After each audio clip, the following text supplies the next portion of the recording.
What's up, all artists and creators? Today we're going to start talking about, talking about our project that's going to focus on sculpture. So remember, sculpture is something that has a 3D element to it. Sculpture can be found in more than one way. Ours is going to focus on the contour shape of a letter or a number. I chose the letter of my first name and my last name, which both happens to be G. But first and foremost, I want to apologize because this video is super long just because there's there's multiple parts to it. And I just kind of went overindulgent in detail. So, yeah, sorry about that, but it should cover all the grounds. But first thing you're going to do is on a piece of cardboard, on a piece of railroad board in class, if you're coming to school on the hybrid schedule, you are going to draw your letter big and filling up the space on the railroad board. I pretty much filled up top to bottom and side to side, leaving about an inch from the sides and an inch from the top. After you have your letter written the way you want it to be, I do want to stress that simpler is a little bit better, but it does need to have a box type letter shape to it, not just a single line. It needs to have a contour shape to it. But after you have it drawn out, go ahead and start cutting. Obviously, it's kind of hard to see that I'm cutting this in this part, but that's because the railroad board is about 18 by 24 inches big, so it's quite large. But notice how I turn the board each time I go to make a specific cut. Turning it helps with cutting instead of just trying to cut all in one fell swoop. Turning it really allows for the scissors to follow the right curve. I cut almost directly on top of the line, if not directly on top of the line. That just helps me stay on track, and I do recommend it for you guys. But if you have another way of doing it, that's fine as well. But please, as always, be careful with your scissors. Use them properly. Don't use them improperly, because remember, they are a tool, not a toy. So once you get your whole letter cut out, you're going to use that letter that you started off with, the one that's in your hand right now, or should be once you get to this part. You're going to use it to trace it onto your second piece of railroad board or cardboard. So whatever you're using, you will need 2 equal sizes of it. That way you can accurately trace it out. So I'm placing mine in the middle of mine, and I'm going to go ahead and trace it out as well. Just using a regular old pencil. I actually think I might have even used a colored pencil because that's all I had at the time. Notice how I'm holding it down each step of the way. Holding it down helps it from shifting, or helps prevent it from shifting. That way you get an accurate line and an accurate trace. Again, your shape or your letter or number needs to have sides to it. It can't just be one single line like we normally write. It does need to have a box type shape to it or some type of form to it. Then you're just going to repeat that other step of cutting it out, doing the same exact thing. Try to be as accurate as possible, really focusing on that line this time, because that line is the actual place where the first letter was traced from. So making sure that you have these exactly the same or as close as to the same is absolutely necessary. So please don't rush through this part. Please take your time and make sure it's nice, neat, and quality work, which I know you guys are all capable of. So again, turning it each time I need to make a difficult cut, like around those bends and those tiny little corners. Turning it really helps with the cutting process. Makes it a lot more accessible. And then after you get it fully cut out, you should have 2 pieces that are basically the same, if not exactly the same. And that will be the top and the bottom, so the base and the top of your sculpture for what we will be creating. One other thing that I want to say is you can see that my G has a round bottom to it. If you want your shape, your number, or something along those lines to stand up on its own, you want to have a flat bottom. I did eventually go back and edit mine and make some changes, so it's not impossible to fix. But just having a flatter edge instead of a curved bottom will help with it standing. If you're doing something like the letter I or the number 1, your letter will already basically have a flat bottom to it.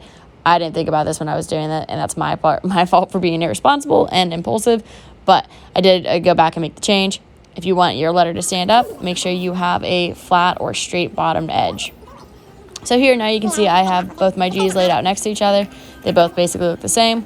The next part you're going to take is you're going to take a little dish of glue and these little bath Dixie cups. These are the smaller Dixie cups. They're only about 2.5 inches tall. And you are going just to dip your cups in the glue. You don't want it to be saturated in glue, but enough that it will cover. Now I'm alternating mine. I'm doing the top rim and placing the top rim in the glue, and then onto the railroad board, and then I'm flipping it and dipping the cup in the bottom of the cup into the glue, so the opening is at the top. This just allows for the structure to have a little bit more surface area in certain spots, and it will help in the long run as well. And you can kind of see I have a pattern going on with the bottom facing up and then the bottom facing down. So this just helps in the structure, stability and security. Yours can be different, but this is what I recommend. Now, if you don't have Dixie cups, you can use a handful of different things. It does not have to be these, but these are definitely the quickest and easiest and most accommodating. Now, you can see I actually messed up my little pattern there, and I had to go back and edit it, which is the nice thing about working with the glue because it doesn't dry immediately. So it allows for a little bit of mistakes to be made. And notice how I'm also pressing down with my palm flatly onto the cups as well to kind of secure them. Make sure you don't crush the cup though. They are only paper cups, so they're not like they can break. They're not indestructible, obviously. So once you get to the edges, make sure your cups are everywhere that you want them to be. Down the center, not super close to the edges, is where you want them to be. Along the center is where they will have the most structural significance. And then the next part is I take a not so great paintbrush. You don't want to use a good paintbrush for this because glue is kind of hard to get out of paintbrushes. But so use a not so great one, or even just a paper towel dipped in the glue. And you're going to paint the tops of the cups now. So I'm starting with the bottoms because they have the flat surface area ones. And then I will go in and I will paint the rims as well. The rims are a little bit difficult to do just because the cups aren't fully attached to the railroad board yet, so they do have a tendency to move. I'm not super saturating them, just kind of brushing the glue on enough that I know that the top piece of the other G will stick to them. So not a little, not a lot, the right perfect balance in the middle. After you have all your cups significantly coated, you're going to take the top part of your letter, line it up, place it on top of the cups, press down. You might have to use a book or something to really keep the letter from lifting. I did at one point have to put a book down. Mrs. Sarah actually had to pop into and add some assistance just to give it a little bit more structure as well. But sometimes you can see in that one little corner, it is starting to lift a little bit. That happens. It's just part of gravity and physics. It happens every once in a while. But taking something heavy like a book and placing it on top also aids in this as well. And we will be reinforcing it with the use of masking tape next.